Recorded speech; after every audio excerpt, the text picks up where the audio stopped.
This meeting is being recorded. Okay, it is 3:02. We'll call the Seneca Healthcare District Board meeting to order. We will be meeting pursuant to Government Code in closed session 54956.9D1, Conference of Legal Counsel, existing litigation, Velez versus SHD. Also 54956.9D2, Conference of Legal Counsel, anticipated litigation, Robles versus SHD. We will not be meeting today pursuant to Health and Safety Code 32106. And board members present, I have Ken here with me. I'm of course here. Rich, you're on the line, yes? Yes, here. Thank you. Did Ryan join? Okay, we'll just bring him in when he comes in. All right, let's do our Pledge of Allegiance.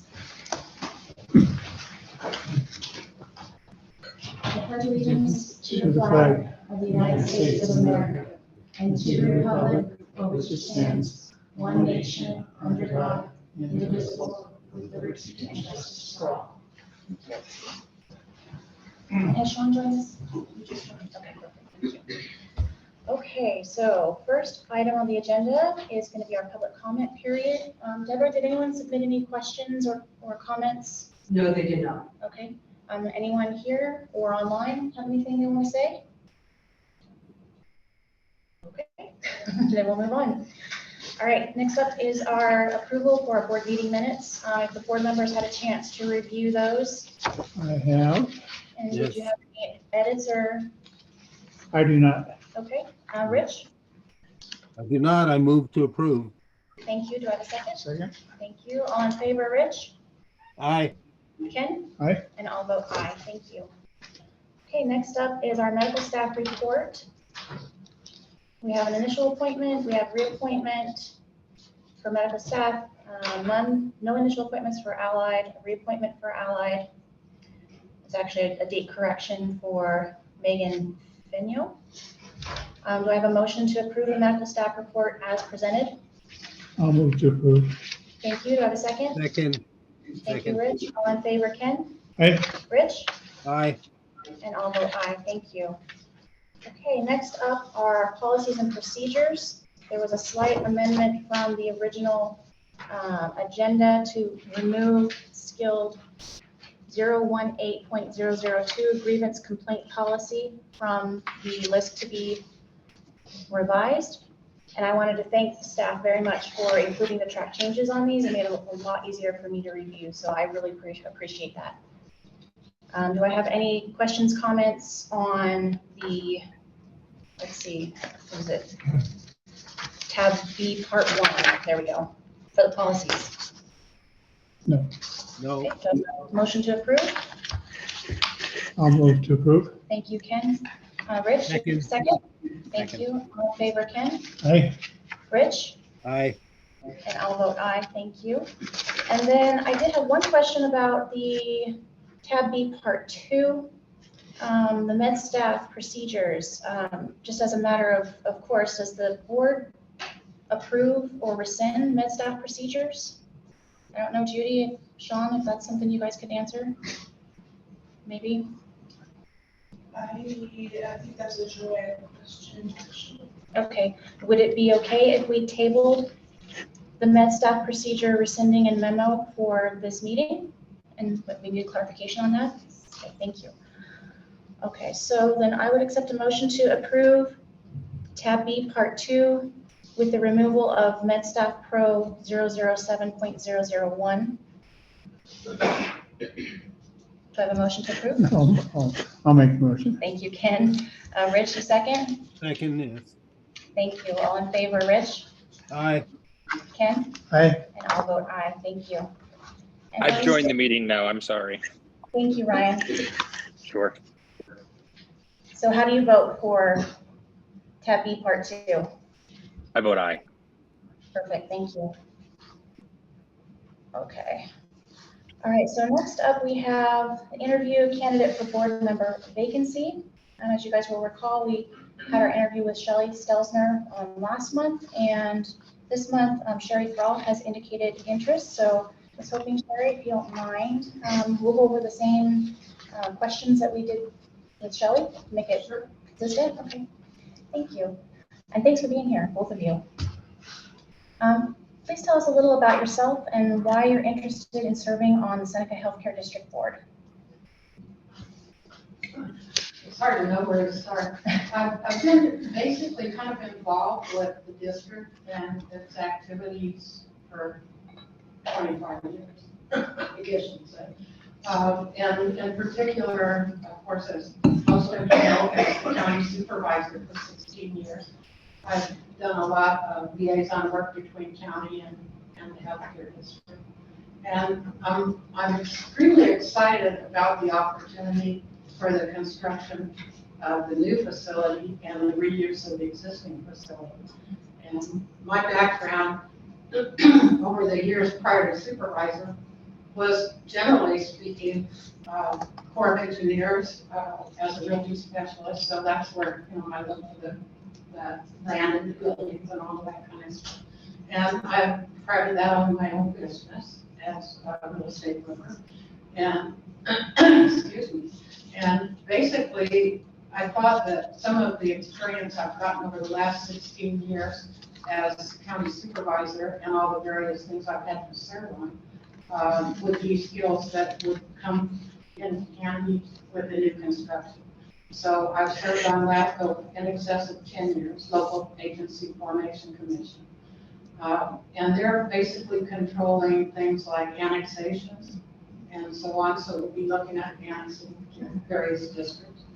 And Planning Commission, I was on the Planning Commission with Rich Rydell, as a matter of fact, before I became supervisor. So, and as supervisor, then having to approve recommendations from the Planning Commission. So I know we're looking at a general plan amendment, and I think that experience will come in real handy in dealing with the county. Unfortunately, I think I left without making huge enemies, so I think I can still call people and kind of get them to help us and work with us. So I think that type of background will be beneficial.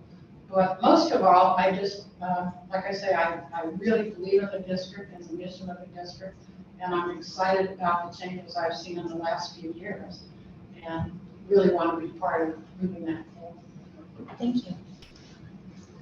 So you already answered the next question, which was, do you have any experience serving on boards?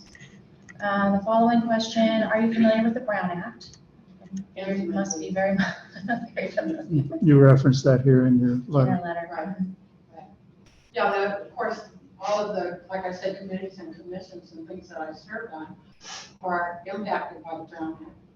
And then, of course, the Board of Supervisors, we have county council sitting there ready to walk us on the heads if we try to do anything that isn't under the Brown Act properly and that type of thing. So, yeah, I would say at this point, because I was on 2 special district boards before I became supervisor.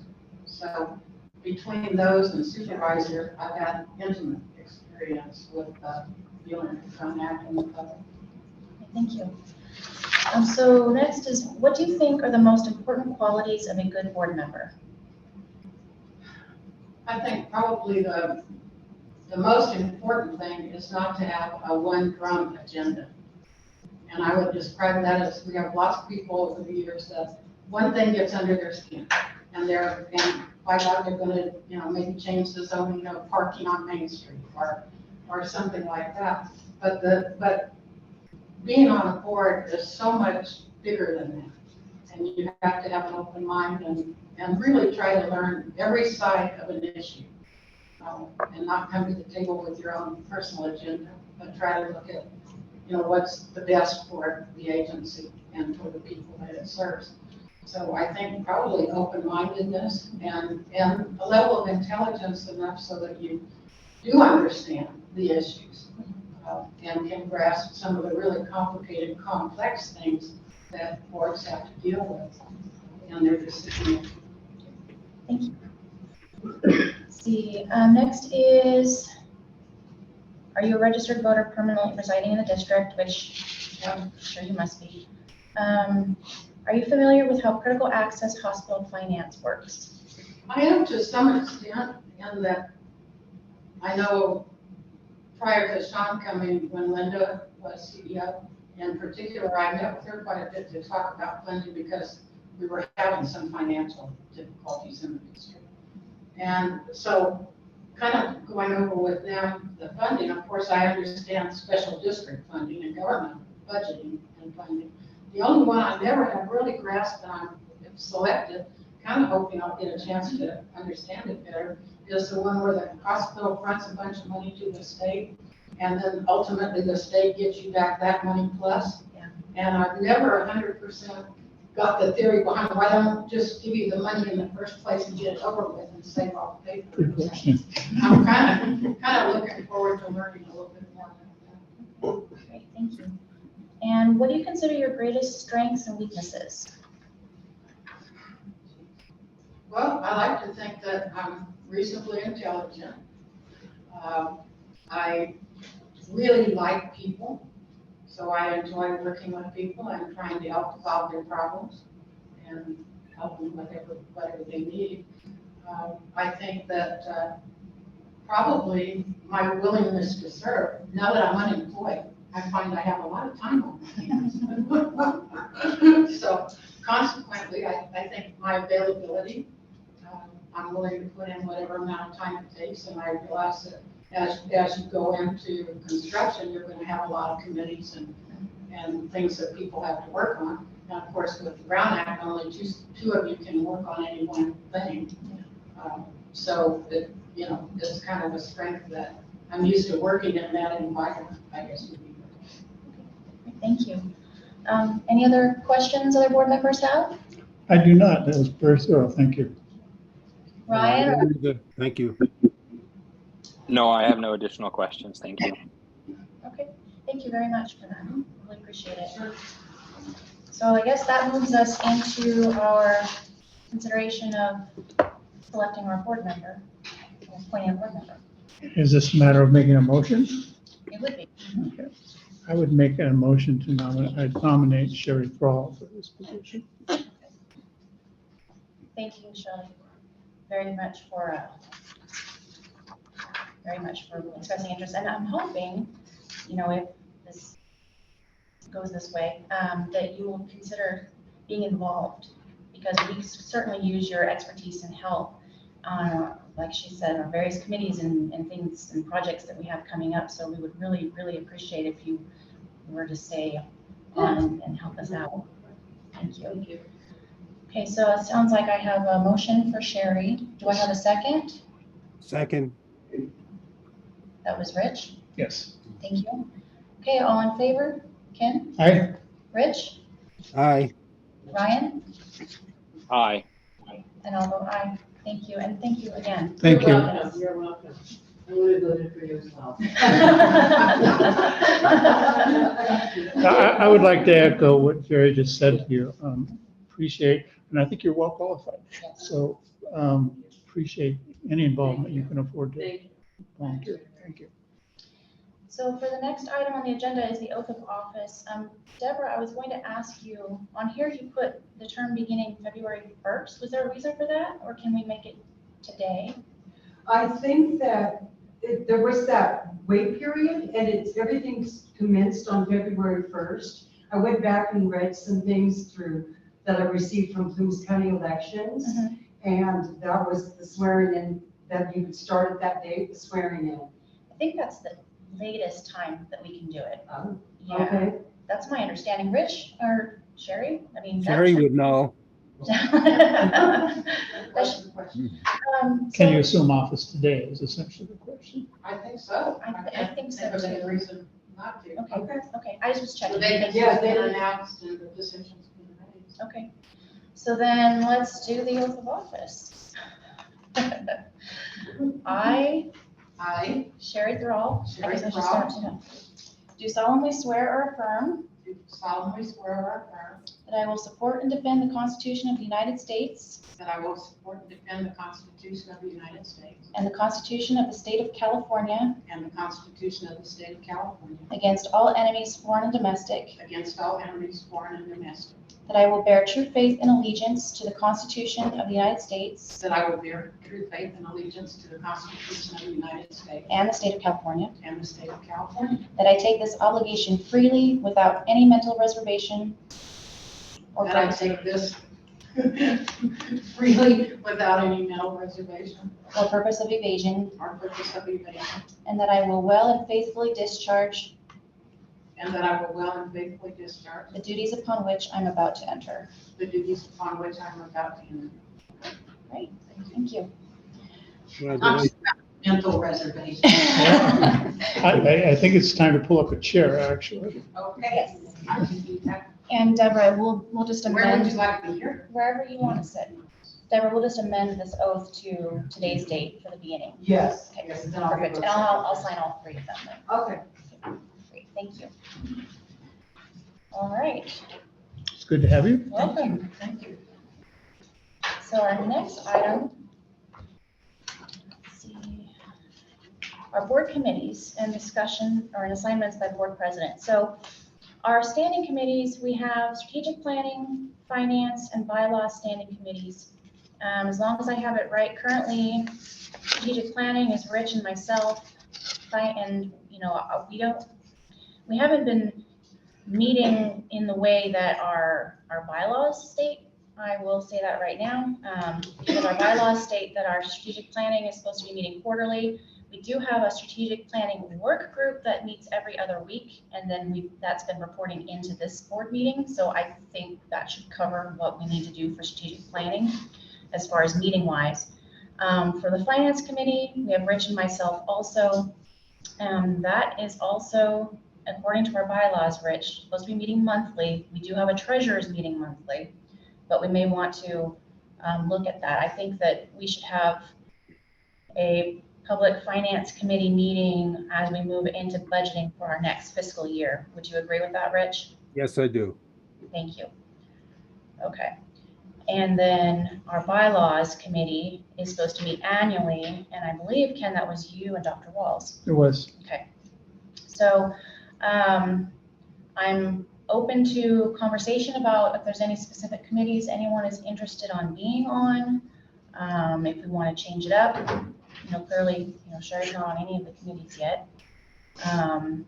So I'm open for people to speak up and say what they're interested in Well, I can continue on the bylaws. for bylaws.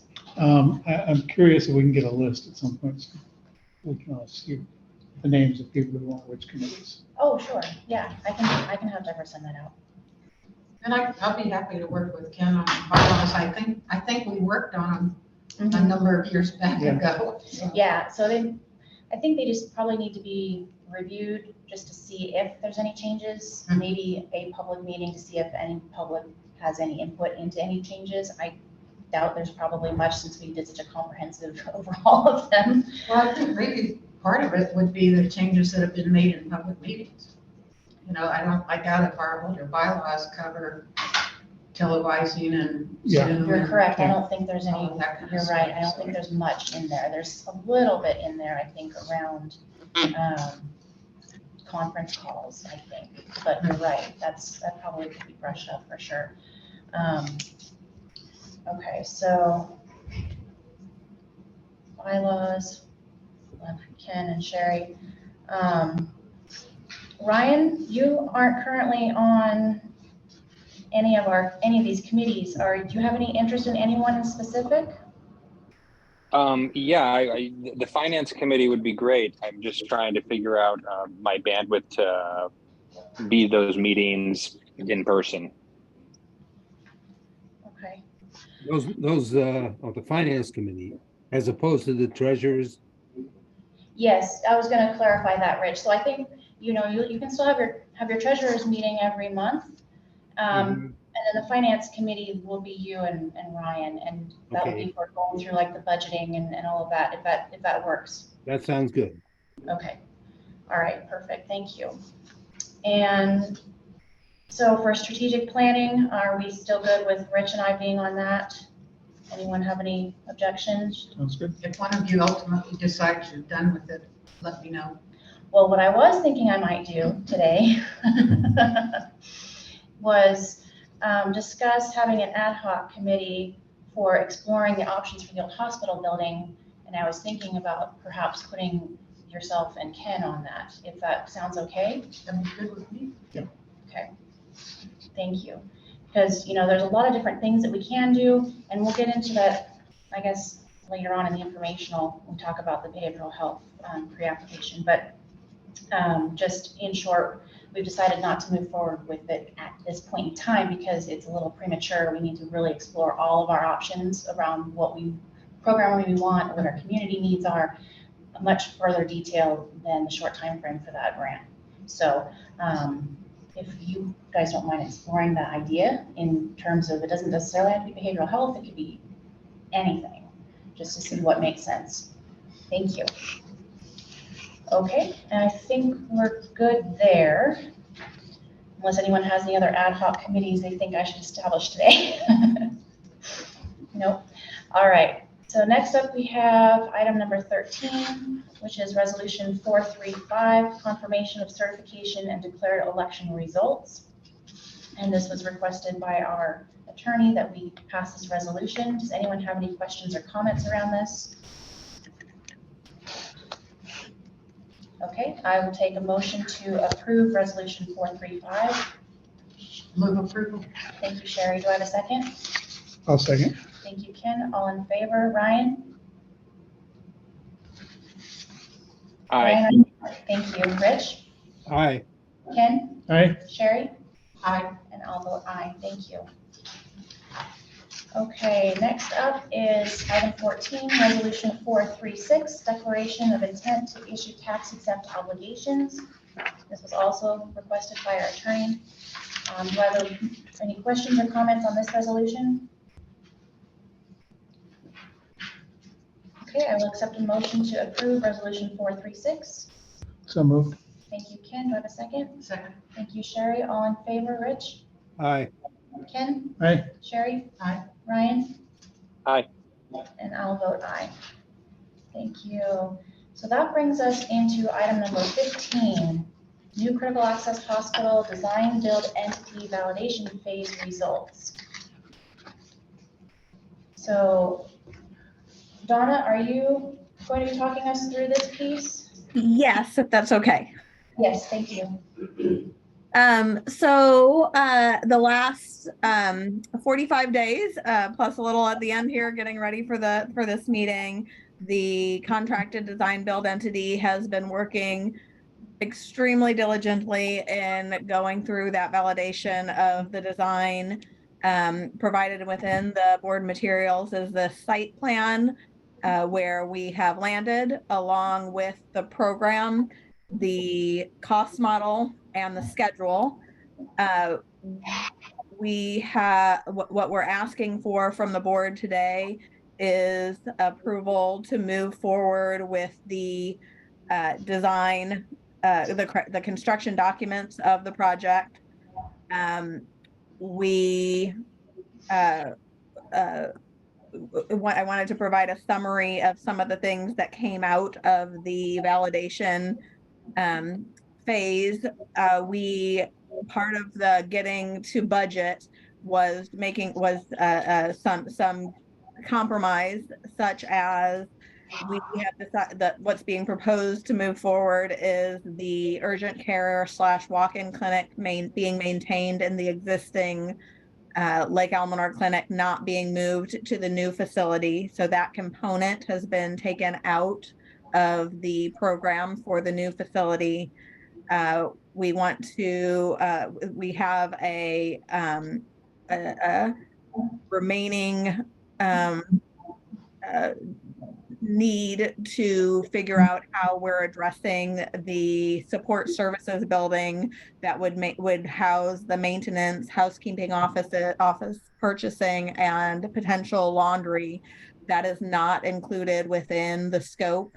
However, we feel that it is something that can be relatively economically addressed outside of the contracted amount, and working with Bolt, the design build entity, and the associated designers to get it set up to be able to do a more economical approach to that support services building, but just pointing out to the board that it is not part of what we would be proceeding with Bolt for that scope.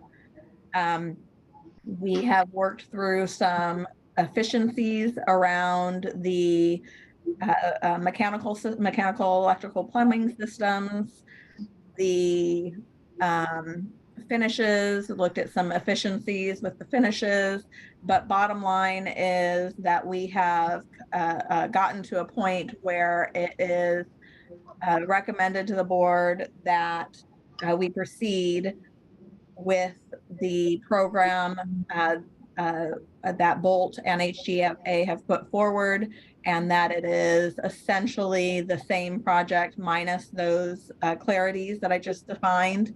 And it is in the best interests, opined by the strategic planning team, and to move this forward to the board and ask for approval to move forward. Can I ask a curiosity question? What you said, the services building, I think you referred to it as the services building. What all is included in that again? It's maintenance, housekeeping, office, purchasing, and potential laundry services. We did increase we are planning on increasing having the capacity of the to address the laundry. We're looking at increasing the capacity of the laundry within the SNF and having a more commercial grade unit in there than what we had initially intended, to help counteract potentially not having it in that outbuilding. But we're still working through the details of that and how we could potentially continue to have it in the outbuilding if it's so desired. So if we resolve to use an outbuilding for this, will planning for that be concurrent with this, the main facility? And yes, in fact, the proceeding into the construction documents does include the design for that building, just not the construction. So the design would be moved forward just as you defined, in parallel with everything else. Thank you. I have a few questions, and I don't know if maybe some of this are things that'll get fleshed out during this next phase. So if they are, just tell me. One of the questions that I had was on tab GB. On the summary, the comments say no X-ray, but on the outpatient imaging tab, it says DEXA removed. So right. So we're working through getting everything aligned, but it does include X-ray, no fluoro, just as we have now, no fluoro, but X-ray. But we have agreed to take out DEXA with the intent of potentially putting it in the clinic for future use. Okay, perfect. Not part of the scope, though. Sure. Okay, and then another question I had, this might be for Judy. On the acute tab, it shows patient toilet for semi-private rooms, and I was wondering if that's going to have a shower for them to use? Yes. It will, because some of the ones said shower and some didn't, so I just, okay. And then also on the acute tab, it talked about the scale being kept in an equipment room. I was curious why we wouldn't have it set up in a hallway to use easily.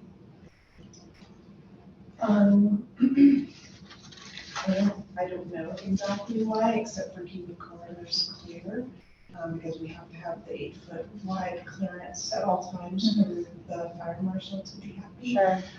So typically patients are weighed upon admission and then re-weighed per physician order. Okay, yeah, because I was just, And I'm just imagining staff kind of going to drag it in and out of the closet.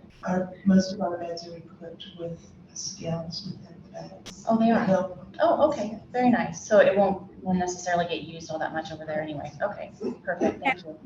And as the design progresses, putting an alcove in the corridor is something that can be worked into the program with little to no impact.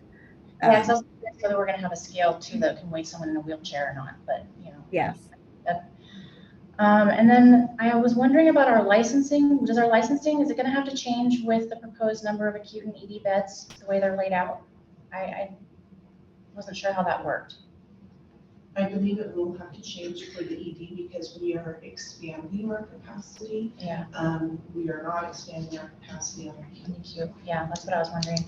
So what is the process for that? Is that, you know, once we get the design completed, that's when HCI will review and approve, or how do we submit for the licensing changes for the skilled also? Donna, do you know which comes first, HCI and then CDPH? Yes, we would get the HCI approval. We could start the discussions for licensing somewhat in parallel, but they're not going to, we'll start the process in parallel to the permitting and construction, and then finalization won't happen until after a certificate of occupancy, when they can do their final walkthrough of the building.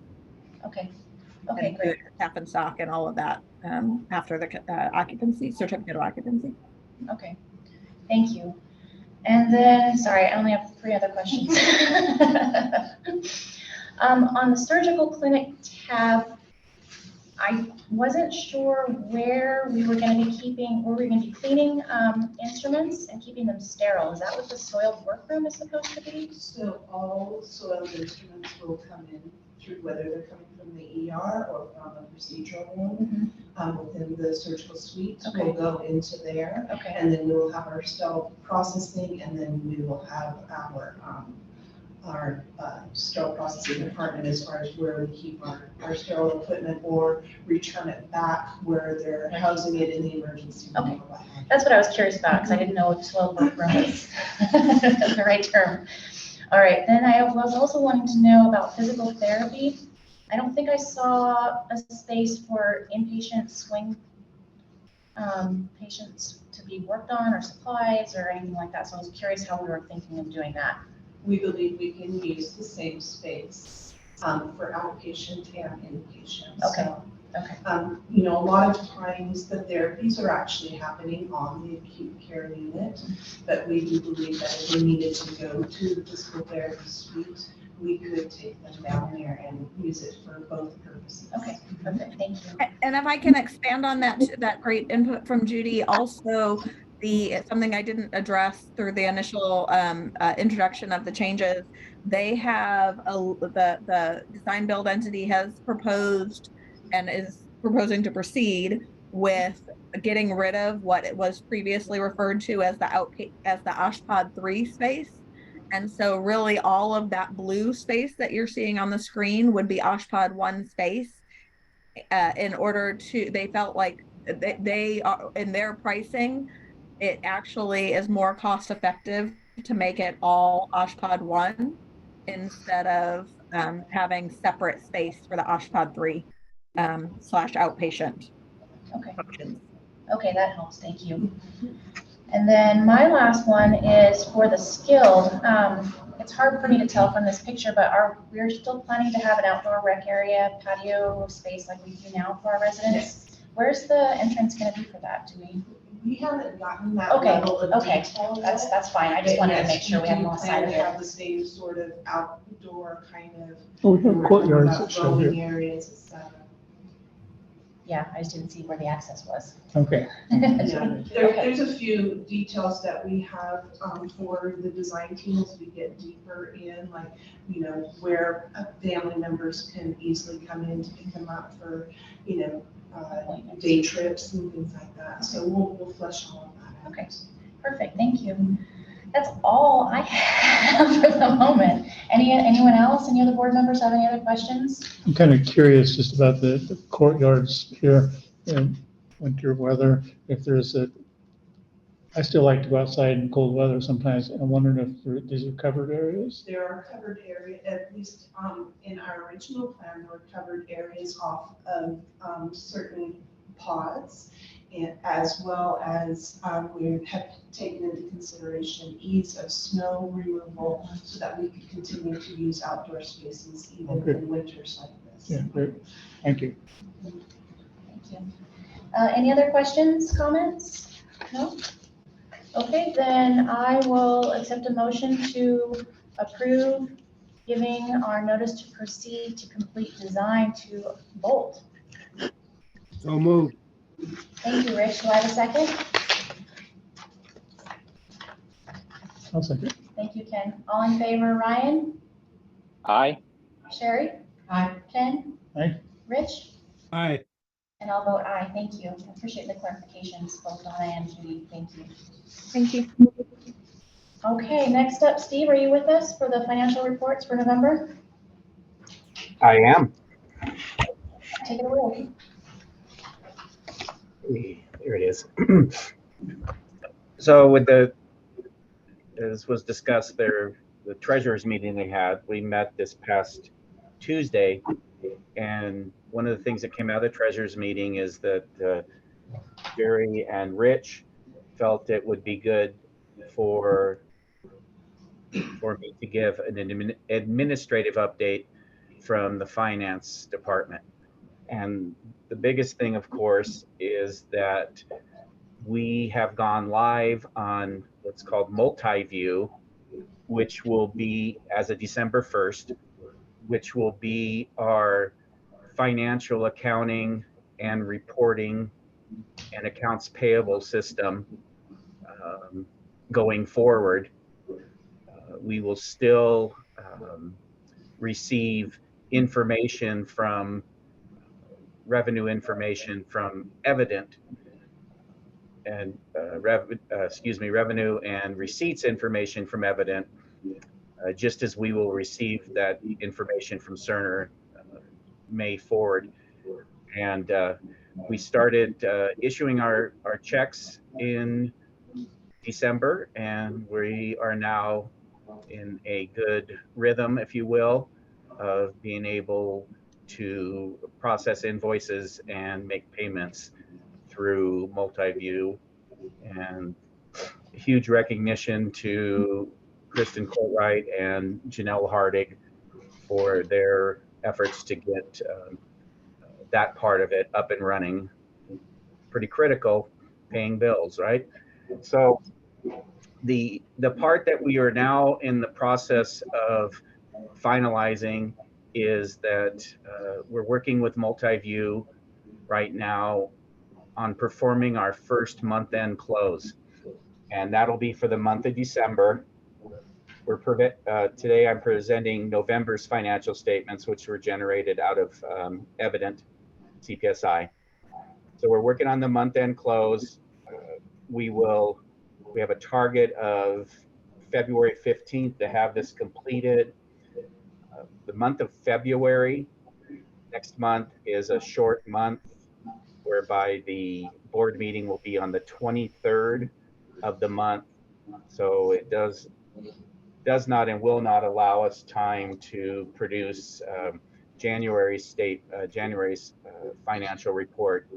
And we will instead report January and February in the month of March. So that's where we're at. Are there any questions from the board about our conversion to MultiView and what that might mean to any of us? I don't think so, Steve. Thank you for that summary. That makes it helpful for us to know kind of what we're going to see when. So I really appreciate that.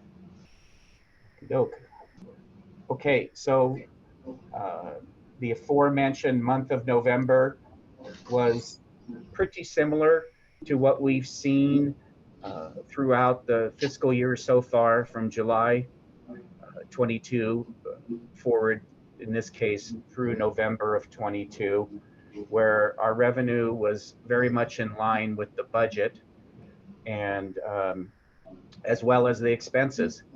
So in the month of November, we had a loss for the month of just over $185,000 versus a budgeted loss of $342,000. That's a positive variance. It's kind of interesting when you say, oh, we lost less money than we thought we would. So, and I'll talk about that, especially for Sherry Thrall's benefit, that we had a positive variance of $157,000. The main component of that, the main piece of that was that we received the initial check or the check from the Lake Almanor Foundation for the fundraising activities that they had been managing for us, mainly the one event that was put on, plus the rib cook-off event, in addition to any direct donations that they received. So during the treasurer's meeting, we also discussed how we account for donations and how we want to present donations. So the money we received through the Lake Almanor Foundation check, we have not been provided with any, what we would call from accounting perspective, restrictions. They've all been designated to support the hospital build. So in the absence of somebody saying we want it to be for this specific item, then we would consider it designated but not restricted. And what we will begin doing is we will begin on our financial statements, mainly the balance sheet, we'll show where those funds to date, donations to date are held. And we'll also put a supplementary analysis in the back of the financial packet that'll show the activity in that account. We currently have a savings account with Plumas Bank in addition to our operating account where we actually write the checks out of with Plumas Bank. Our payroll activity is run through US Bank, and then our investments are with the local agency investment fund, LAIF. And so what we're going to do is we're going to use the savings account to put the donations in there. We don't have cash resource needs right now. We're actually in a very strong position cash-wise, but we don't want to give the appearance or make it look like that donations for the new build have been put into general operations and would be available to pay operating expenses as opposed to supporting the hospital build.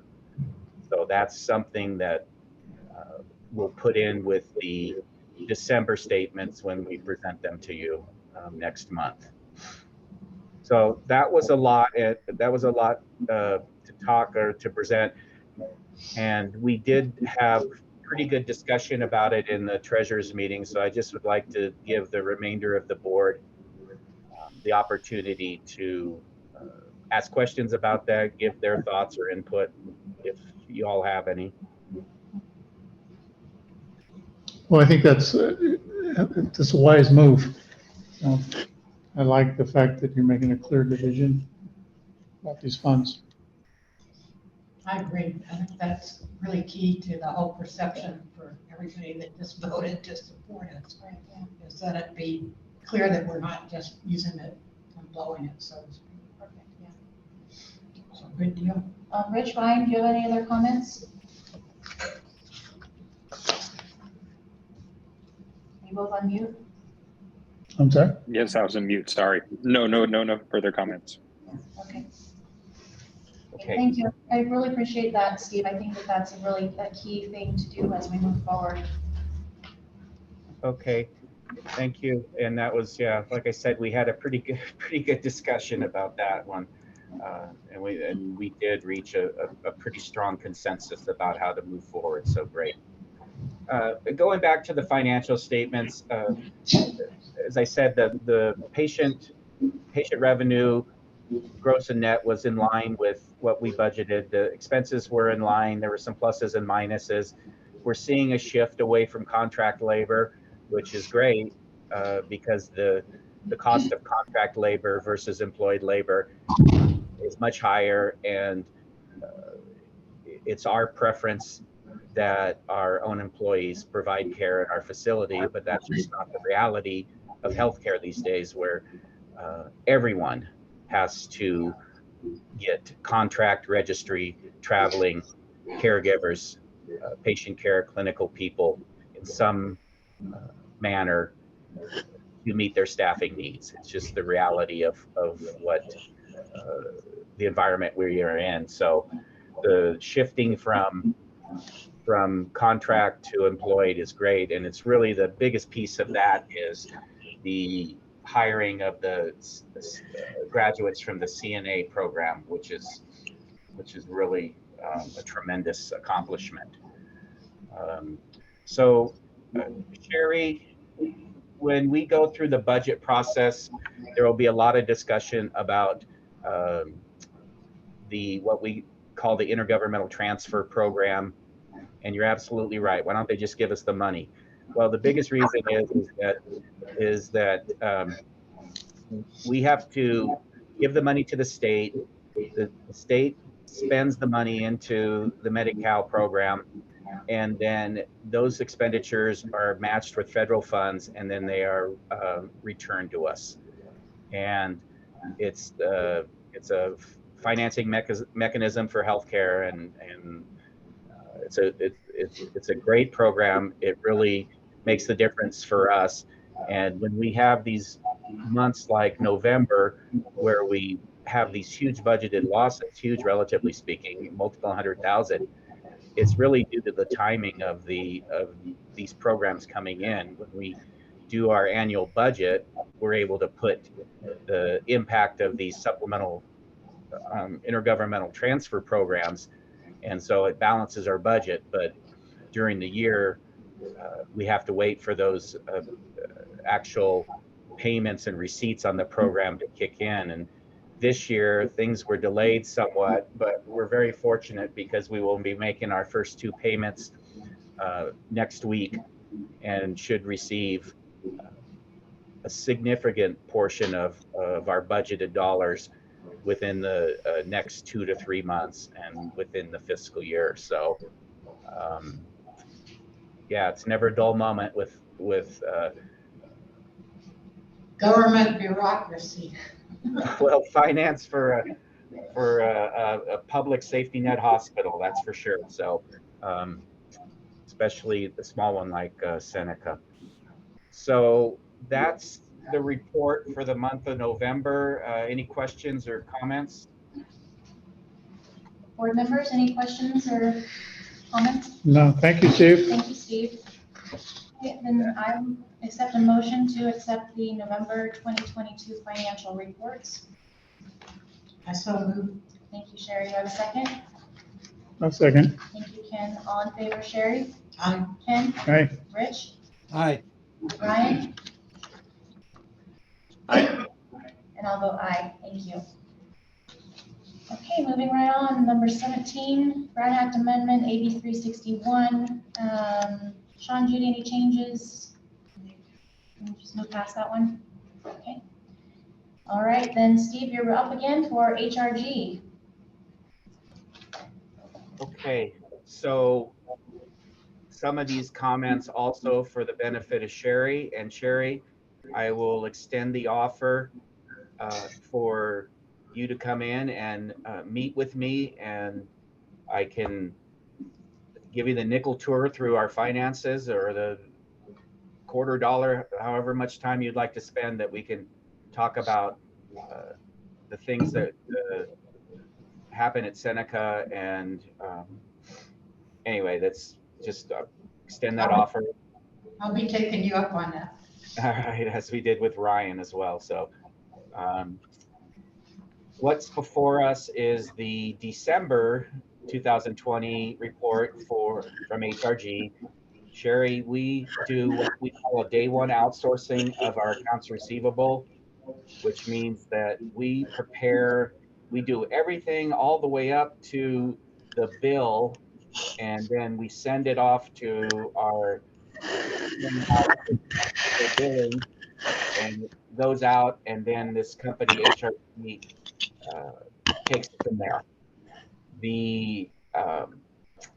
Right now, we have a contract with HRG that will extend through our time with Evident, which is April 30th. And then when we move to Cerner on May 1 or thereabouts, we will move to a new company called R1, which, long story short, they have experience with Cerner and have been incredibly and immeasurably helpful in our implementation. And now when we're getting into some of the testing phases with Cerner, just invaluable resource for us, and we look forward to working with them. We made a decision that we will keep all of the existing patient accounts receivable that were generated through Evident CPSI, and we'll have HRG do a wind down of all of that and hopefully have it resolved by 6 months or November, and that R1 will start with a clean book of business with only Cerner revenue. So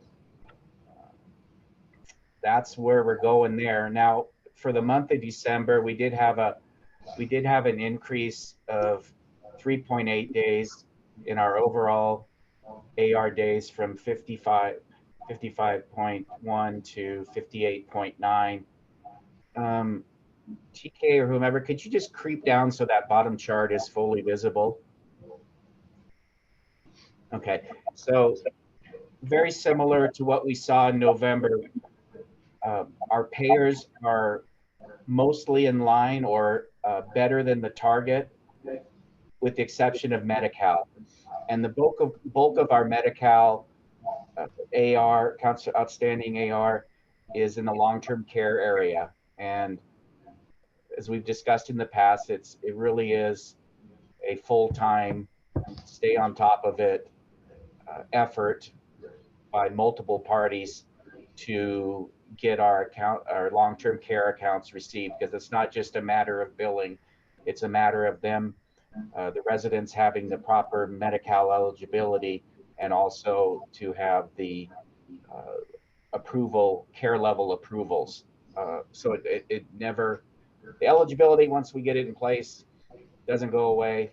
The level of care are updated and renewed on a ongoing basis.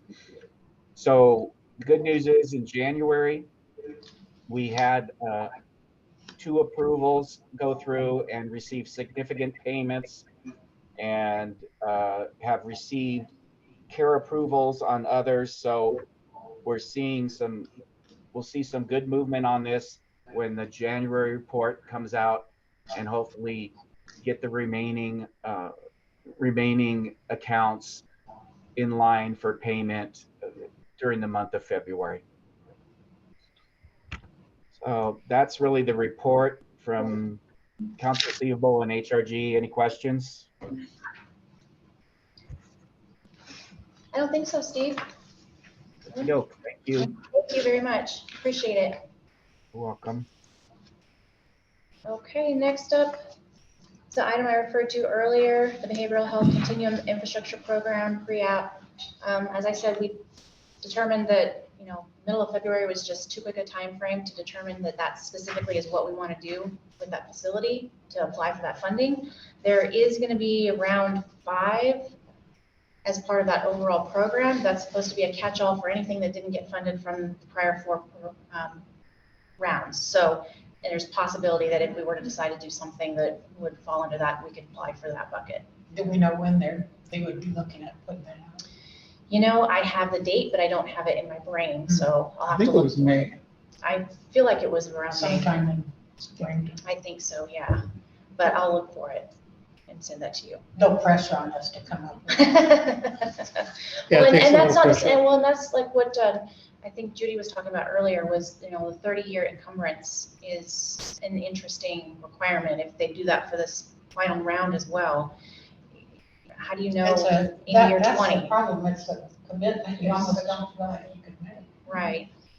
So I don't know if that's gonna be, I don't know if that was a component of all of the rounds or if that was just this most recent one. I'm not sure. Maybe because it was an infrastructure, maybe it was why it then required it. So maybe they wouldn't for the round 5.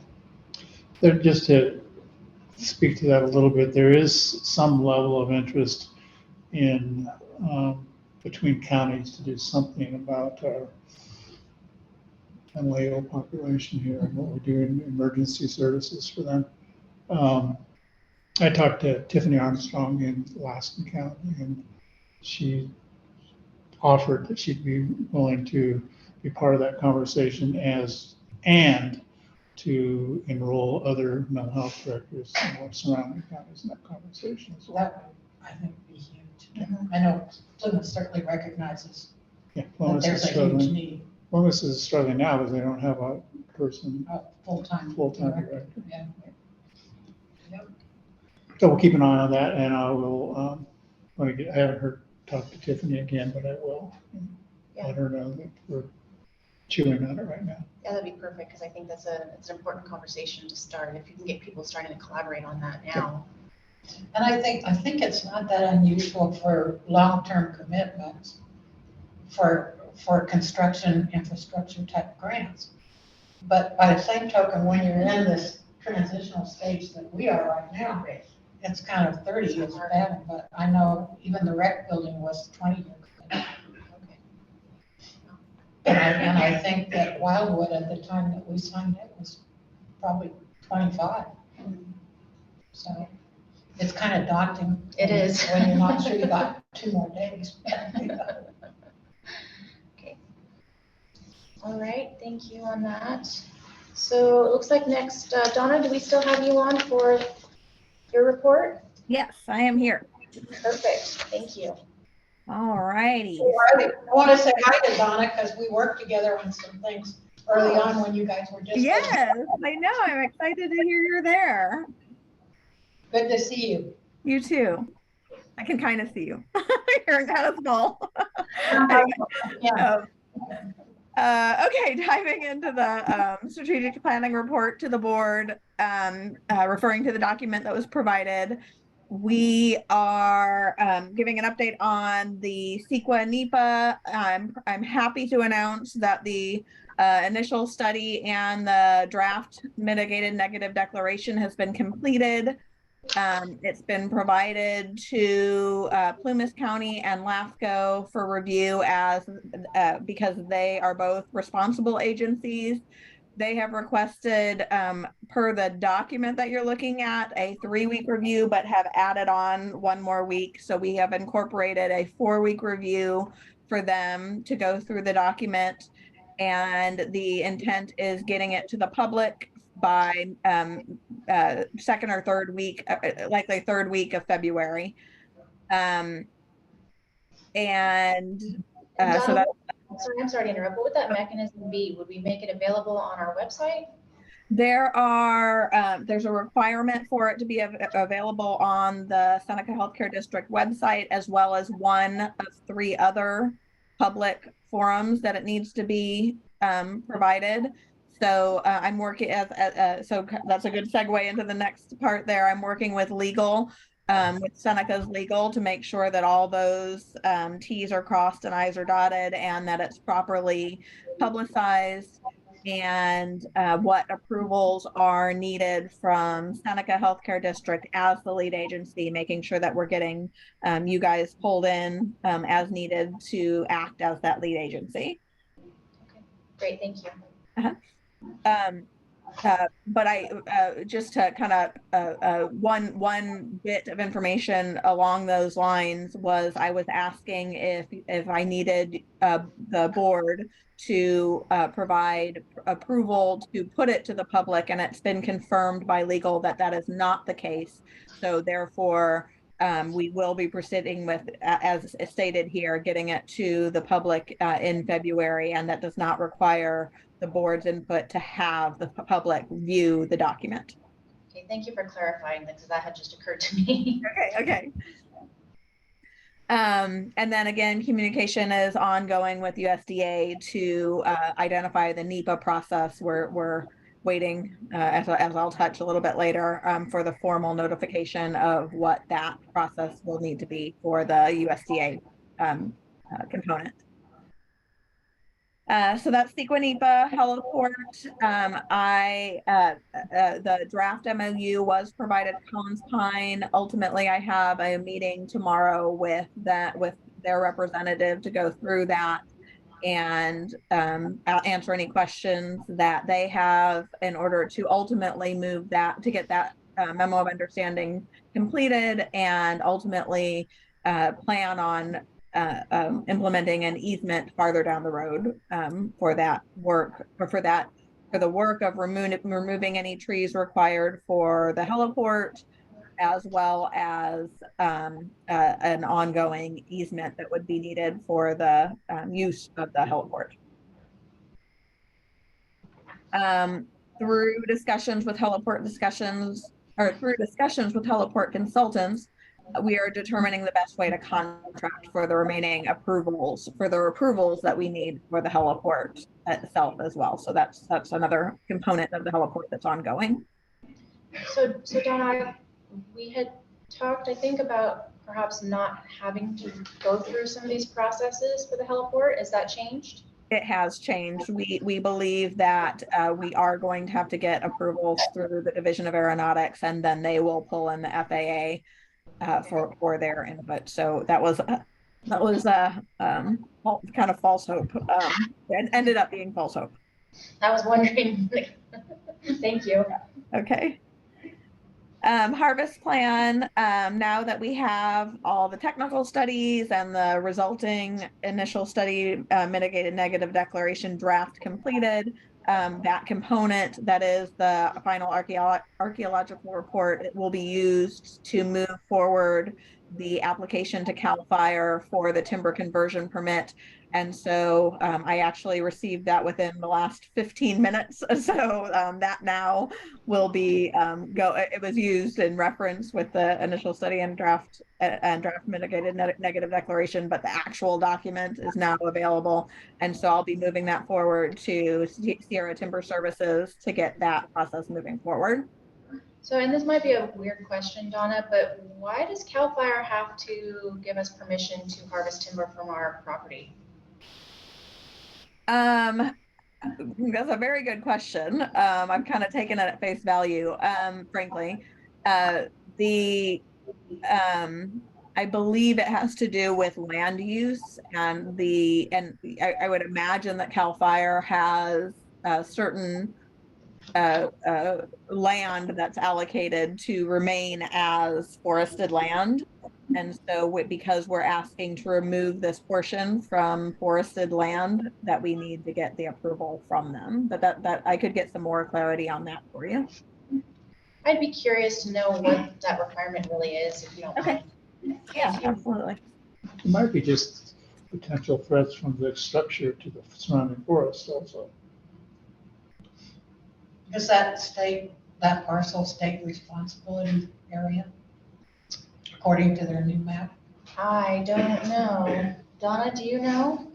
Well, I'm sorry, what was the question?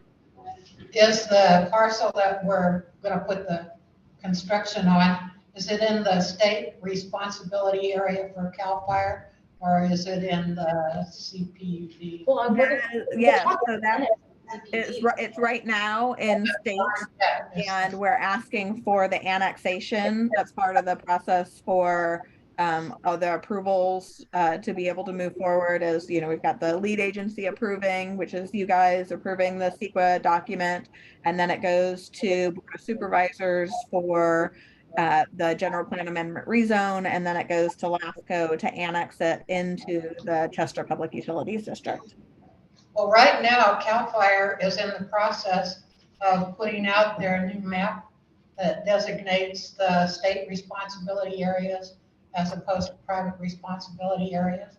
And one of the things that I've run into in the past is that they were taking Meadowbrook Loop, and one side of it where the rec building is and Bobwood and everything else, we're going to be state responsibility area. The other side of the street, we're going to be part of CPUD's responsibility. And through numerous arguments and meetings, we got that changed. But because no one anticipated this parcel back here, I'm kind of afraid that maybe that parcel is gonna be on the map and state responsibility area.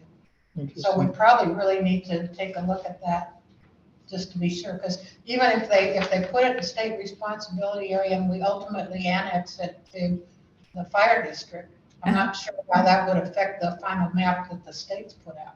Okay, In other words, they're not gonna go in and alter their map because we did an annexation. right, yeah. Interesting. Yeah. And Yeah, then very. I'll run all that by the harvest plan consultant and get some clarity and report back on at a minimum at the next meeting. Is that adequate for reporting back to the board? Yes, thank you, Donna. Okay. All righty. Let's see here, the Wildwood easement, we do have a fully executed document. We have received a signature from Plymouth County Community Development Committee, or Community Development Committee, a representative. So we have that document in hand. However, we're in working with the design build entity and the associated resulting design. We may have an alternate / more cost-effective solution. And so we're working through that and holding on to that easement documentation for the time being until we can figure out, we would hate to record something and then not need it. So we're just making sure we need it. Similarly, for the conceptual approval of the secondary emergency access that Wildwood has verbalized as something they would consider, we're looking at making sure that that's the best way to handle the secondary emergency access, and more to come on that. Okay, moving on, as we've discussed, LAFCO annexation, we're looking at getting that application in March to best align with the completion of the CEQA and the Board of Supervisors review of the project, just making sure that we're not requiring LAFCO to do a bunch of extensions, just trying to align that end date a little bit better. So we're pushing that off until March to get that LAFCO application in. And then we do have all the fees for the impact fees for water, sewer, and fire annexation, and all that have been accounted for in the budget and cash flow. Financing for the ballot measure and the approval and the resolution that was just passed here in this meeting. I'm going to forego going into any detail here, as there is an upcoming presentation by Fieldman Rolette, who's here at the meeting as the next agenda item. So we'll get more information on that here shortly.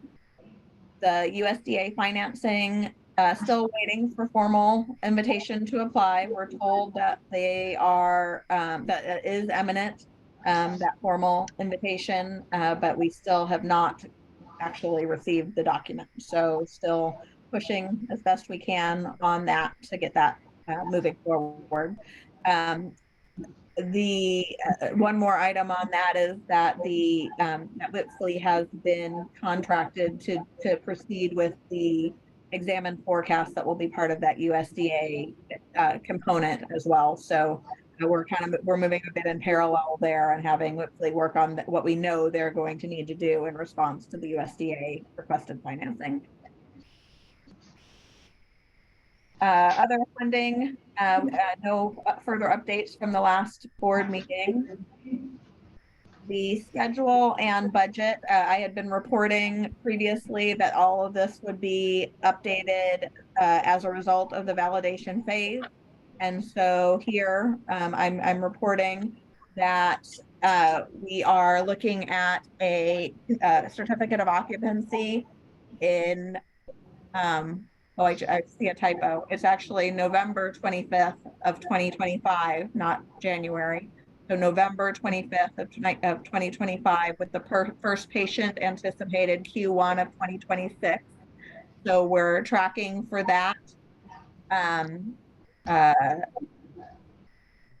So no, nothing further on that. And then for the budget, we are validated at the 55.5 million for the design build entity for the design and construction for an overall project cost of 72 million.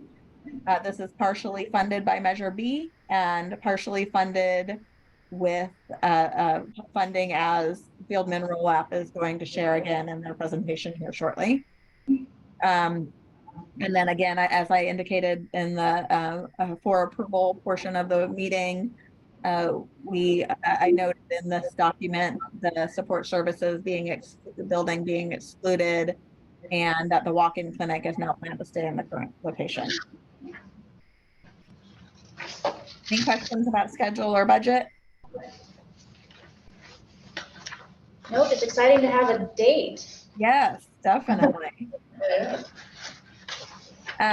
Design, as we've gone over, the 45-day validation phase is complete. We are with the approval of the board. Thank you very much for that. We will proceed with getting a notice to proceed to the design build entity and moving on into the different, there's several different parts and pieces of the construction documents, and they'll be proceeding with all of those in parallel with different finish dates based on the complexity of each.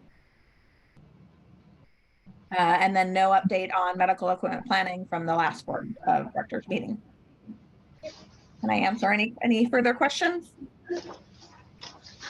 Just, we had talked about possibly visiting Bolt's warehouse and maybe the USDA, and I just was curious whether other board members are interested in participating.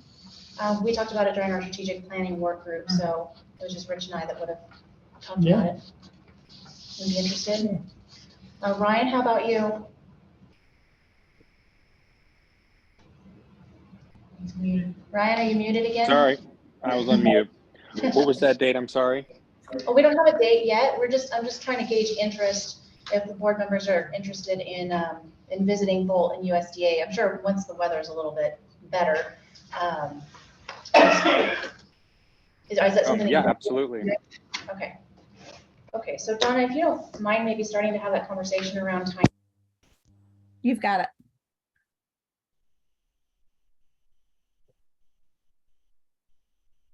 Okay. Will do. Oh, did I lose? I'm still on. Can you hear me, Donna? I can hear you. Yeah, I'm Yeah. on as well. I don't know what I'm happened on. to the Oh, we got mute. Somehow we don't hear them, huh? Jerry, by can them. you hear us? Can somebody just type in the text Sure. in the chat to TK that we can no longer hear the room? I think I can do that. Actually, I don't have access to the chat. Do you, Rich?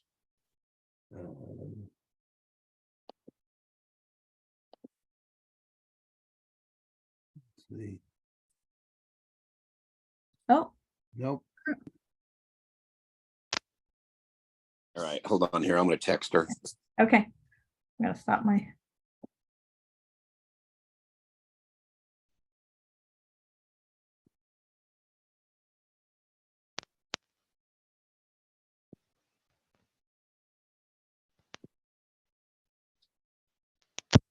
How's that, folks? Can you hear us now? Yes, we're good. Yes. All right, Ken troubleshot it. Yeah, Ken caused Thank it. you, Ken. All right, we got it, thank you. Yeah.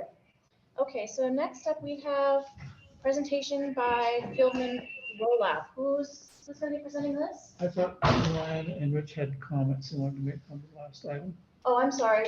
Was Rich, it? Rich and Sean, did you have any comments? No comments. We're just, No. I think it was just they couldn't hear us. Okay. Okay. And then Jerry, for presentation for the Fieldman rollout, Jason Chung and Adam Bauer will be presenting. Oh, great, thanks for being with us, guys. So, you wanna go ahead and walk us through this? Oh, we can't hear you, Jason. I was able to Share the presentation.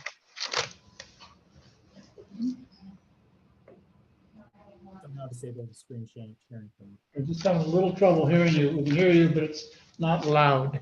Oh, I'm sorry. Okay. I'll try to speak up a little bit. That's a little better. Yeah, if you could speak up as much as you can, we'd appreciate it. Definitely.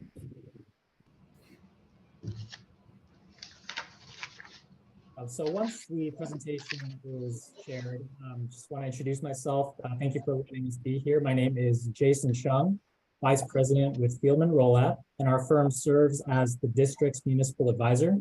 Myself and the firm's CEO, Adam Bauer, are the district's primary contact support.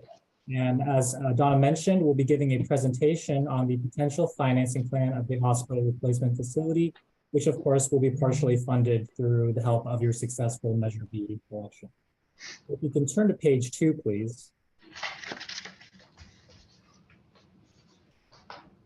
This slide shows the projected total budget estimate at a flat 72 million. The staff has identified approximately 7.2 million, or about 10% of that budget, that it can contribute from its own funds. So the remaining 64.8 million is able to be funded through various municipal debt instruments, such as a general obligation bond and a certificate of participation. And so with the Measure B general obligation bond, we project approximately 40.7 million can be generated towards the project. And these payments from Measure B are covered by ad valorem property taxes collected throughout your district boundary.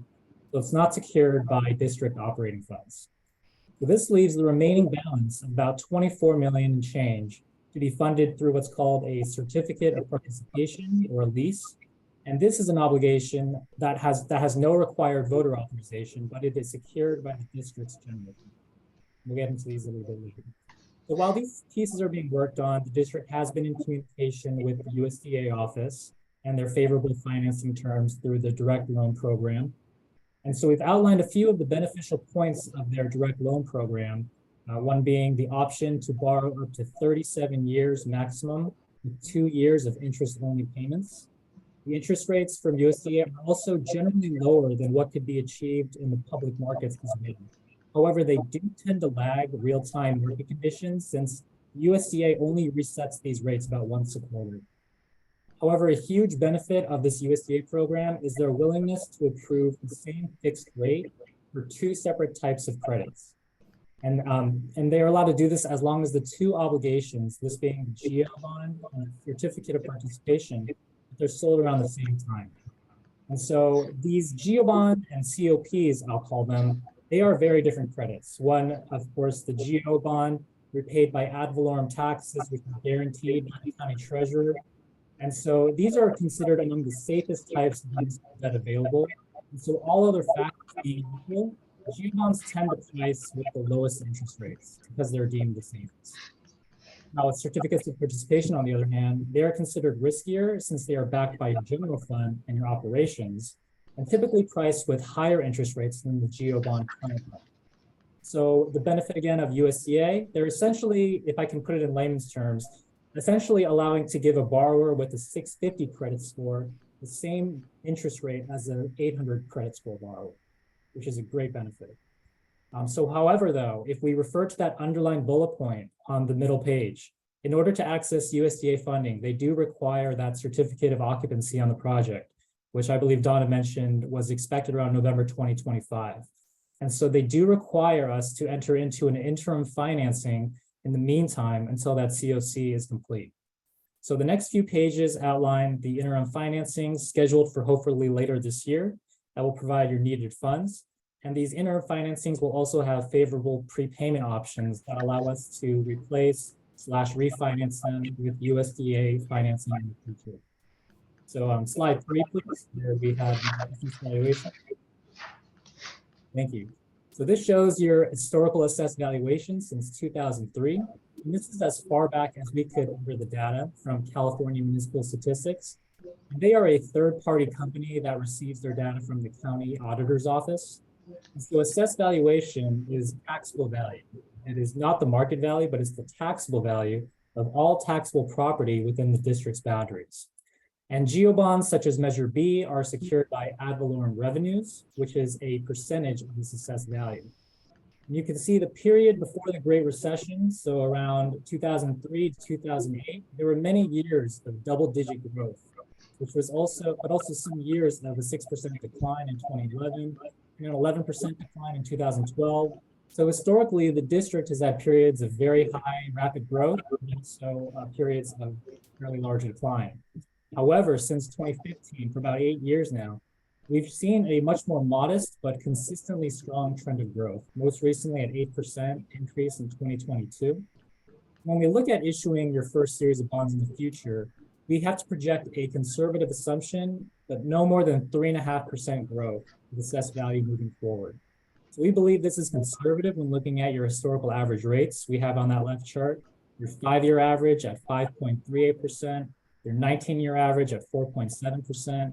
So assuming that conservative growth projection can ensure that future bond tax rates will not exceed the tax rate of $80 per 100,000 that were promised to voters. Next slide, please.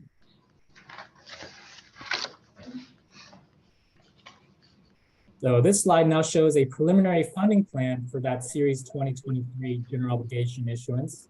And back in November, your voters had overwhelming support at over 79%. I think that was, if not the highest, among the highest in the state. So congratulations on that success. And Measure B authorized $42 million and a maximum of $80 per 100,000 of assessed value. So we show a $41 million bond issuance structured with just a 5-year term. This means down the road that obligation would need to be repaid in full by a future series of longer term bonds. So when we look to repay this in a few years down the road, we're probably going to enter into a 30 to 37-year general obligation bond. So you may ask her why, you may think, why not enter into a USDA loan this year for 30, 40 years right now? And there are 2 reasons. One, mentioned they have that COC requirement. And then 2, the current assessed valuation in today, 2023, it's not large enough yet to support payments on a $41 million bond without exceeding our tax rate projection at $80. And so, however, if the district continues to grow at that 3.5%, we certainly hope it can meet that. If not, will exceed that, which given your long-term averages is well likely to occur. If it continues to grow at that pace, then the assessed value in year 2027 or 2028 will be large enough to start supporting repayment of a full $42 million long-term general obligation bond. And so simply put, this 2023 GO issue is a short-term financing, interim financing that provides you immediate funding this year with the promise to repay this obligation with a more traditional long-term general obligation issuance around year 2028. And so the next slide shows how that future repayment is going to go. And so the blue bars are the same as the previous page. Those represent the 5 years worth of interest payments on this 2023 issue. And then in year 2028 is when the district would have a much higher assessed value at that time. It would be issuing those long-term repayment bonds, those light green bonds, for up to 37 years as allowed by the USDA. So now the district is issuing the full $42 million authorization at this point in time, if you look at that below chart. And then you might also be thinking, why are we not issuing the full $42 million in 2023? Why do we have to wait until 2028? And the reason is because we're fronting a lot of the project amount in year 2023, but not having to repay any of it yet. We have to repay the full $41 million project amount of the previous bonds. And then in 2028, we also have to fund some of that semi-annual interest as well as costs of doing the transaction. So besides just repaying the actual 2023 bond, there are other ancillary costs that we have to budget for in the future as well. And so these long-term bond payments are those light green bars that really start to be paid from Measure B taxes in year 2029, all the way through year 2062. For now, we've assumed the structure is the maximum 37 years. We don't have to finalize any of these things until 2028, but it's really just the most conservative assumption as allowed by USDA. If we do have the flexibility to shorten that term. You see that white gap from the red vertical line and the green bars. That is lower than projected tax rates. So you might want to have that option to have a lower projected tax rate for your community. Or you might want to have an option where you pay off the debt as quickly as possible while still being below the $80. So you have those two options to consider down the road. Jason, can I ask a question here real quick? Yes. So would the reason for waiting until 2028 to bring in this additional financing be because we're locked into a certain period of time with those initial funds? No, so the 2028 is likely the latest you can repay this 2023 issuance. When we issue these short-term geo bonds, it's a maximum typically of 5 years. Okay, so we could potentially get the certificate of occupancy in 2025, begin seeing patients in 26, and in 26 possibly do this, right? That's correct. Assuming that your assessed value in 2026 is at a high enough level to support the payments. Okay, great, thank you. Next slide, please. Now we're shifting from the GeoBond funding to the certificate of participation fees. And this is that general fund backed obligation that will fund that remaining approximately $24 million of the project budget. And this is a preliminary plan still. We've recently started discussing with the district about issuing these certificates around the same time track as the GeoBonds later this year. But the structure is very much the same. So again, like GeoBonds, these COPs will be an interim financing that is intended to be repaid with either a future USDA loan or a series of future refinancing certificates. So the left chart shows the projected amortization schedule of the COPs, and it's roughly about a 30-year repayment term with an annual payment of about $2.1 million per year. However, this can be structured with something called capitalized interest, and this takes care of your payments in the first 3 years. So the district will not incur any general fund payments until year 2028. And so this capitalized interest is essentially the district pre-funding your future expected interest payments, essentially paying interest costs twice. But the benefit is that when the district will then take action in, say, 2026 or 2028 to enter into that USDA loan for their certificates, then it will prepay all of the outstanding principal amount of these COPs and then re-amortize the payment schedule starting in year 2028. And that is that table on the right chart. So all of those $2.1 million annual payments would then be replaced by a lower projected $1.6 million annual payment through the USDA. So ideally, the plan is in, say, 2026 or 2028, USDA will provide a loan at the same rate that it's providing the GeoBond. It's doing that same rate for the weaker credit COP, a loan for the COP, issued around the same time at the same interest rate, at the same financing terms, and that would be the ideal plan. And so these two charts are not so much a comparison of scenarios, but they're really more a part of a long-term combined financing plan. They're working cohesively together. Next slide, please. This slide, aside from the financial steps to completing this project, there are also a list of discretionary approvals that Donna mentioned previously. The district is currently working on getting that CEQA approval estimated for April. We have the rezone estimated for May to June, that harvest plan approval later that same month, approval of a service change, annexation scheduled for July. And so these are all checklist items that we'll need to complete. Bond council will need confirmation that they're completed in order for an investor to be comfortable with putting forth a competitive interest rate on the debt. So there are also spend down requirements related to tax exempt proceeds that the bond legal counsel is required to confirm. Primarily, they will need to confirm that 85% of your proceeds will be spent within 3 years of issuance. So if we add the 41 million GeoBonds, the 24 million COPs, that is 65 million, 85% of 65 million will need to be confirmed and spent within 3 years. Final slide, please. And this shows our draft timeline of next steps. Today's meeting, purely an information-only item to present this preliminary plan. It can be subject to change depending on the timing of those approvals. But realistically, the earliest we would be before you all get to us consideration and approval of these financings would be your July 27th board meeting. And that allows us to price and close our potential 1 to 2 transactions by as soon as August 2020. That's the end of our presentation, but I thank you for your attention and time. Thank you, Jason. You guys have done an amazing job going through this, and thank you for presenting it in such a fashion to make it easier to digest. It's very much appreciated. Board members, questions, comments? Complicated. Complicated. Yeah. Glad we have you guys. Rich, do you have anything to add? Steve? No, very comprehensive presentation. Okay. There being no further questions, I'm sure we can always email you or call you if we come up with something later on. Thank you. Thank you very much. Greatly appreciated. Thank you. Thanks, Jason.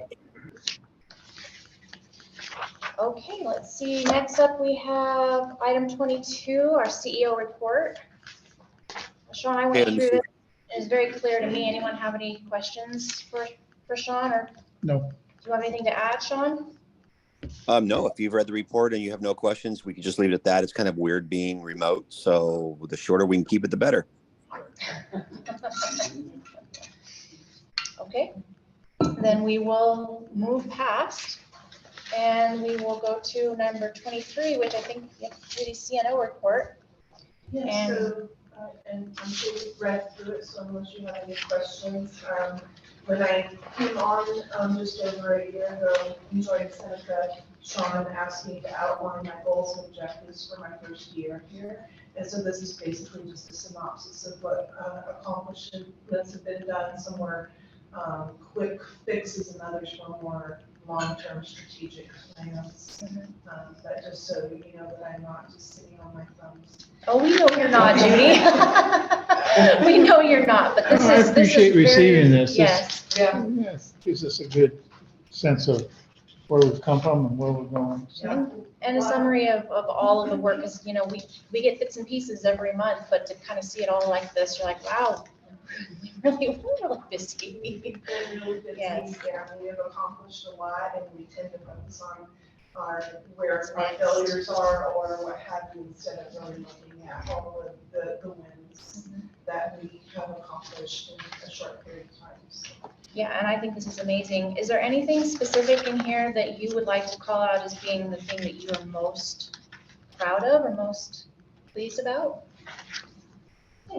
Good question. I think some of the long-term efforts that we are putting into place as far as building an education program that is looking to the future, building on our workforce recruitment and retention, you know, like with our CNA program, working with our local colleges. And we, Jenny and I have been this week working with Lassen College because they're trying to implement a new RN program. We've already been working with Feather River LVN as a, you know, getting to know the students from the ground up, hoping that perhaps they'll choose Seneca. And so I think those long-term goals and things we're putting in place are really important to us. I agree, and I think it's amazing with all the work that you're doing. Yeah, thank you. Are there any colleges that are offering programs, nursing programs, to kind of focus on rural health, rural nursing? Chico State actually does a rural preceptorship, and I found some documentation that we have been involved with that program in the past. I have not received any outreach from that program, but that is something that we could reach out to them and see if they're interested. It's usually about a 3-month placement, and they're really hooked up with a preceptor. So it's a big commitment on both parts. But, you know, a lot of nurses are very interested in rural, and we feel like we're also seeing a change in, there's a lot of people in healthcare that want to get out of the grind in the valley. It's too much. The pandemic really took a toll. And so this type of setting becomes much pretty to them. Yeah, no, that's what I hope is the case. You know, Exactly, we do too. Yeah. If we could do the same with physicians, that would be fantastic. Yeah. We're still working on that. Yeah. Thank you. Thank you. Any other questions for Judy? Okay, thank you, Judy. Okay, next up we have our project manager report.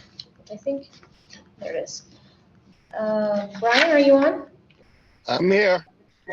Great, thank you. You're up. So we are about to embark on the next big phase of the project this month. Cerner continues to build the system in the background. This month we got access for the employees to the system, start workflow testing and to begin training for the super users. Next week, we will begin workflow testing. It's integrated testing 1, which will focus on workflow, but we will have some charges drop on the back end for patient account and revenue testing. Not every procedure and every test and every drug's built yet. Cerner's about 50% done in the background. They'll be closer to 100% by the time we hit IT2 testing in March. The staff is continuing to work hard with their standard workload plus all this added onto them. And unfortunately, with a project like this, the workload kind of increases as we get closer to go live. So after we do these 2 weeks of testing, the general staff will start getting their introductory training to Cerner. One is just the intro to Cerner, what Cerner is, what the new system will look like. And then they will get their online learning for their individual jobs. And then when we hit end of February, going into March, the staff that has been working their tails off with this build and then maintaining their daily duties will have to start training the rest of the staff. So as the rest of the staff have been kind of supplementing the clinical support while these super users have been building the system, the load becomes even more challenging because it's now the everyday staff and the super users need some time during the day to train everybody. So I commend everybody the hard work they're doing. We're plugging along with Sean's efforts. We got the long-term care gonna happen live with everything else. These next two weeks will be our testing to find if what we thought the workflow that we described in the workbooks is going to be true. And if not, we have time to tweak them and make them right by the time we go live. So are we having to increase staffing a little to make sure we still have our coverages during this training period?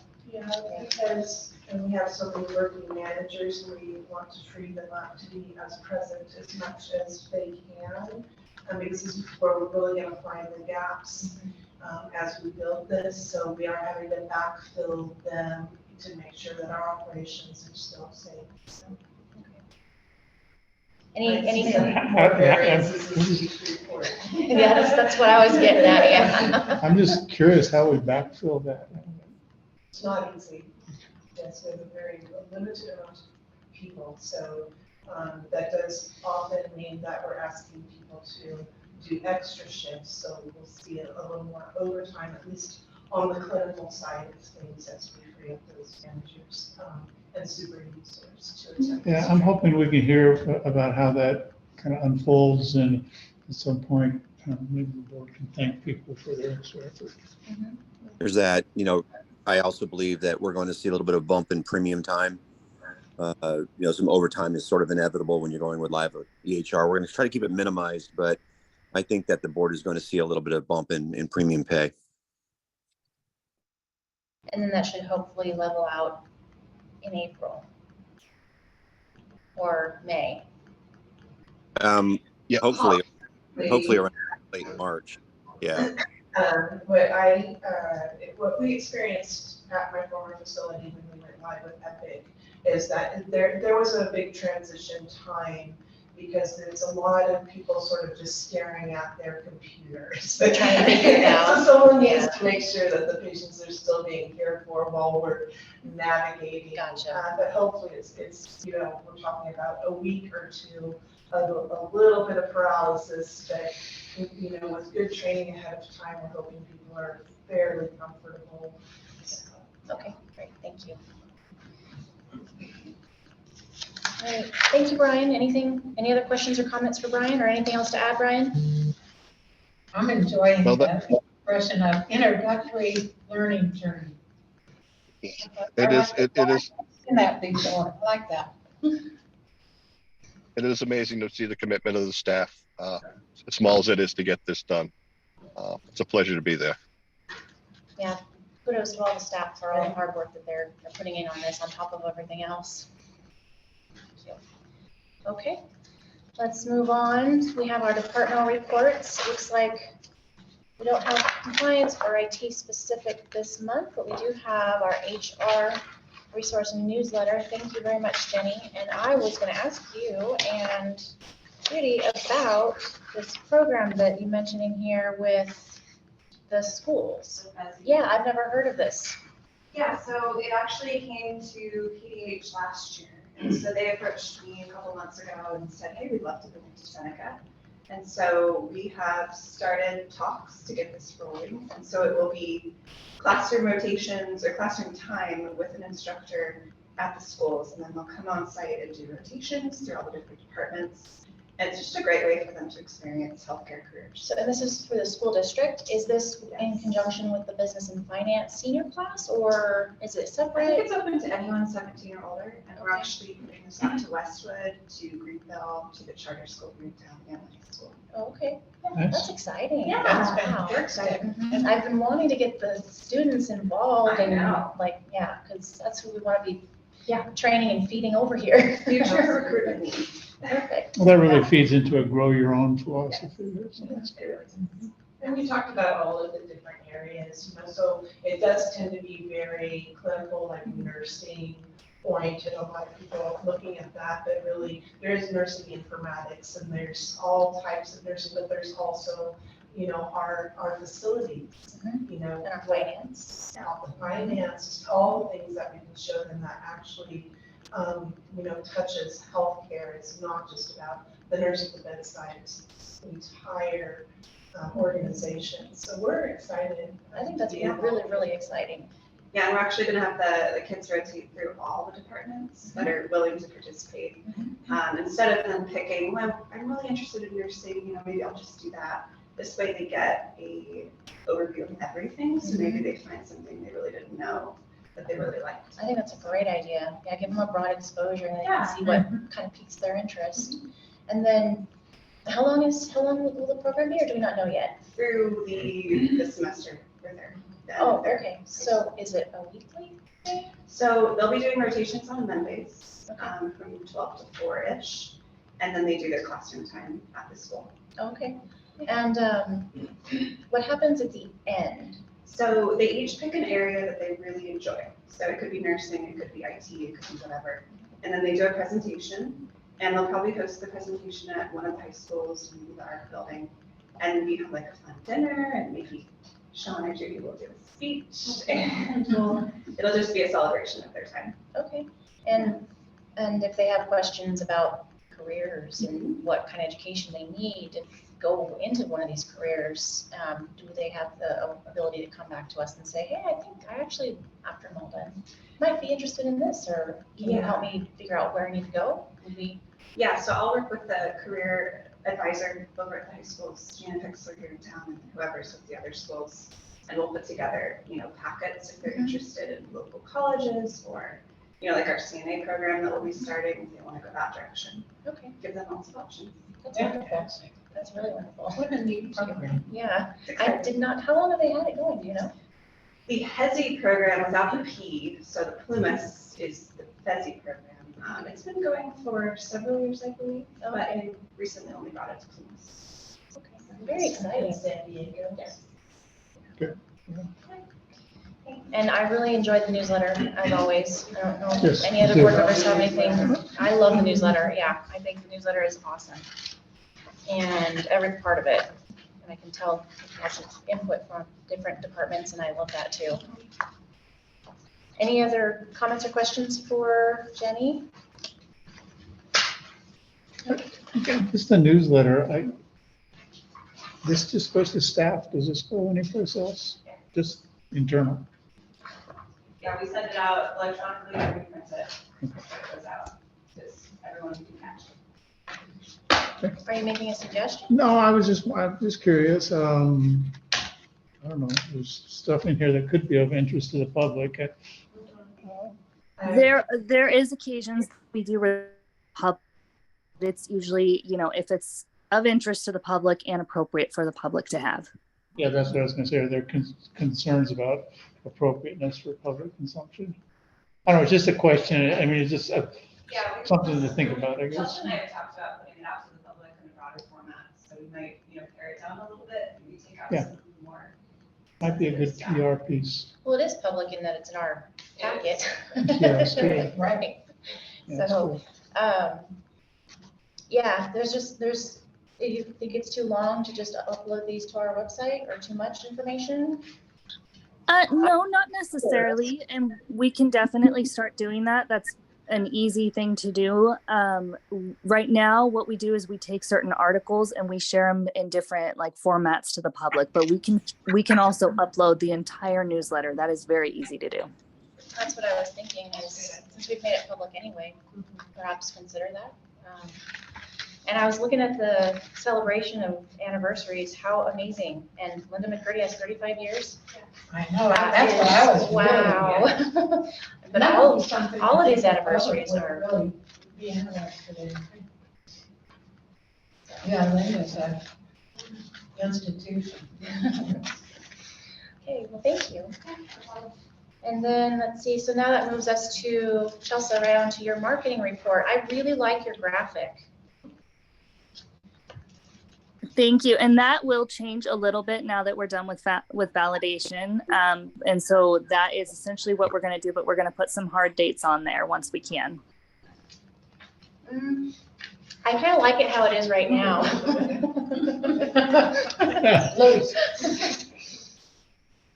I don't know. We can talk about that some more. But thank you for the rest of this report too. And I see our new phone number is in live now. It is live and it transfers into the 530-258-2826 number. And we currently have it being picked up by our clinic staff. And then once the phone operator is in place, it will go directly there. Thank you. Anybody have any other questions or comments for Chelsea? No. Nope. Thank you, Chelsea. Okay, with that, we will adjourn to closed session and take a 5-minute recess. Okay. Rich? This meeting is being recorded. All right. Closed session is closed and open session is open. There was no reportable action taken during closed session. Our next board meeting will be February 23rd at 3 p.m. here in the conference room. Are there any additional items to add for the agenda? I have one. Okay, Rich? I'd like to see some information about directors and officers insurance provided, and with the intent that we should update our coverage. I don't think it's adequate. Okay. I will make sure Deborah gets that added to our action items and we will get that squared away. Thank you. And with that, our meeting is adjourned. Thank you. Thank you. Yeah. Everybody.